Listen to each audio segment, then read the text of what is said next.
Hey everybody, if you remember from, I think it was my video from yesterday, I told you guys about how I'm able to travel the world. And one of the big ways that I fund my own trips when I'm not doing it for business is through the sale of my photography. And I do have my own site, snapbysnap.com, that I sell my images on, but I also sell images on the stock photography market.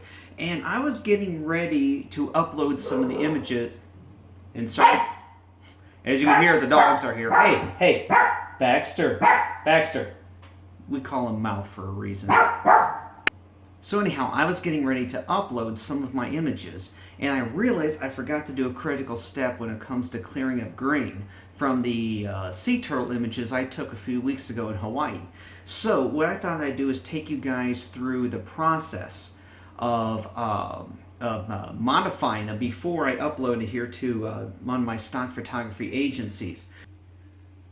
So what I've done is I went ahead and brought up Luminar 2018. I brought the raw image back in, and this one you can see the sea turtle is being hit from behind with the waves. The image is a little dark, so we are going to brighten it up a bit. But first of all, I'm going to do a little fixing here. I love this aerial details booster filter that's in Luminar 2018. I don't like to oversaturate my images. This one does just a very light saturation. You can see over here in the saturation just a little bit. It does help add a little sharpness and clarity.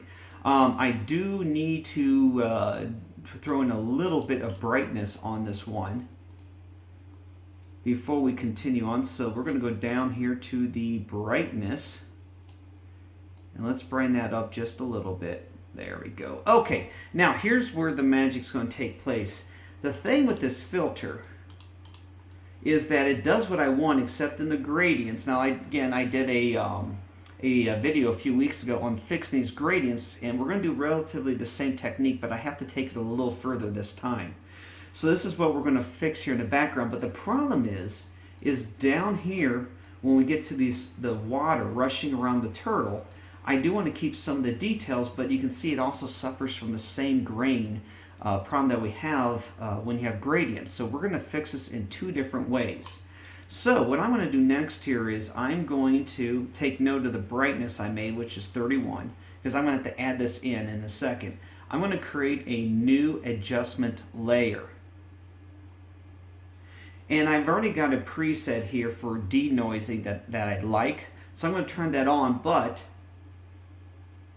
I need to make sure that I also add in the same level as brightness, because I'm going to paint this layer on top of the other layer, but in varying degrees. So I'm going to go ahead and turn the brightness up to 31. I know it's getting a little bright now, but that's because the layers are still stacked on top of each other. So what we're going to do is now we're going to paint this layer on, and this is the key difference between what I did a few weeks ago when I gave you that tip on handling gradients and what I'm going to do now. So first of all, we're going to brush on this filter.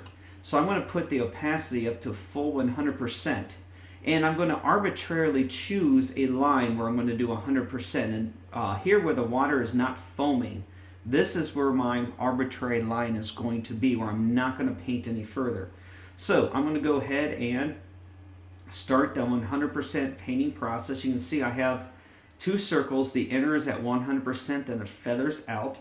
I'm going to make sure I try not to touch too much of the area where it's foamed. And now I'm going to fill in the rest of the upper image with the full denoise. Now this does cause a slight bit of blurring, and because this area back here is definitely not my subject, I don't mind a little bit of blurring there. But down here I do. So I'm going to change my opacity down to 50%.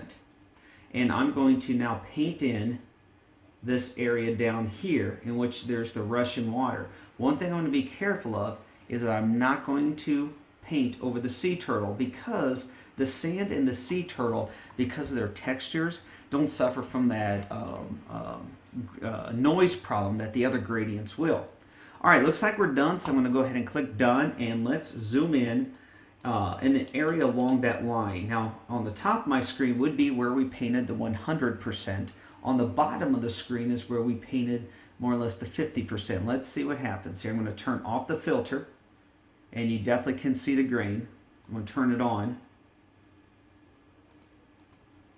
and you can see the grain is less. Let's go up into the 100% area in the sky, on the, oops, a little too much there.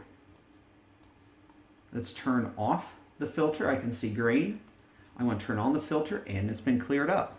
Now let's go down to the 50% area and take a look at what happened. Here's the filter on. Here's the filter off. But with the filter on, I'm still seeing a little too much green, so I'm going to do another 50% paint over that area. Now it's already at 50%, so this is literally going to increase it up to 75%. So we're going to go ahead and tell it we want to paint a little bit more. The filter's already up there at 50, so I'm going to paint the same areas that I did earlier. Again, avoiding the shell.